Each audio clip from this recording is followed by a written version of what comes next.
am not Bangladeshi, and the person you're talking about, I have no idea about their case. With one phone call, you can. Bangladeshi? No, I'm saying with one British. phone call, you Be can very make a careful what difference. you're saying. I'm I'm saying with one phone call, you can make a difference. সম্প্রতি সামাজিক যোগাযোগ মাধ্যমে viral হয়েছে fascist হাসিনার ভাগ্নি tulip সিদ্দিকের একটি video, যেখানে দেখা যায় ইংরেজি ভাষাভাষী এক ব্যক্তির সাথে বাগবিতণ্ডায় জড়িয়েছেন ব্রিটিশ এমপি টিউলিপ সিদ্দিক। তুমুল বাগবিতণ্ডার এক পর্যায়ে তাকে বলতে শোনা যায়, আমি বাংলাদেশি নই, আমি একজন ব্রিটিশ এমপি। এখানে স্পষ্টভাবেই বোঝা যায় বাংলাদেশের সাম্প্রতিক সময়ে ঘটে যাওয়া কিছু বিষয়ে তাকে প্রশ্ন করায় এমনটি বলেছেন তিনি।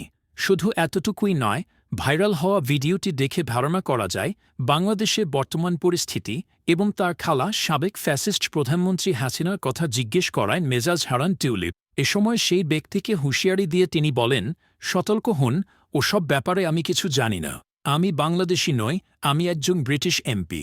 এদিকে ঢাকায় পূর্বাচলে প্লট বরাদ্দে অনিয়মের মামলায় সম্প্রতি টিউলিপ সিদ্দিকের বিরুদ্ধে গ্রেপ্তারি পরোয়ানা জারি করেছে বাংলাদেশের আদালত। মূলত ফ্যাসিস্ট হাসিনা ২৪-এর গণ-অভ্যুত্থানের সময় গণহত্যা চালিয়ে ভারতে পালিয়ে যাওয়ার পর থেকে প্রকাশ পেতে থাকে তার পরিবারের সদস্যদের দুর্নীতির চিত্র।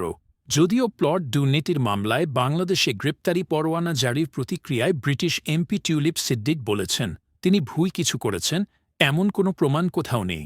এ যেন অনেকটাই চোরের মায়ের বড় গলা বাংলা ভাষার সেই বিখ্যাত প্রবাদের মতোই।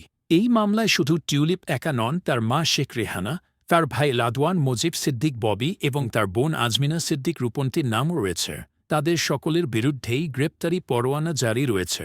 এদিকে লন্ডনে নিজের বাড়ির বাইরে বাংলাদেশে জারি হওয়া গ্রেফতারি পরোয়ানার বিষয়ে সাংবাদিকদের প্রশ্নের জবাবে টিউলিপ বলেন, তিনি রাজনৈতিক উদ্দেশ্যপ্রণোদিত অপপ্রচারের শিকার। অন্যদিকে শুধু এই এক অভিযোগই নয়, দুর্নীতি দমন কমিশন দুদকে আরও বেশ কিছু দুর্নীতি অভিযোগ রয়েছে এই ফ্যাসিস্ট হাসিনার এই ভাগ্নির বিরুদ্ধে।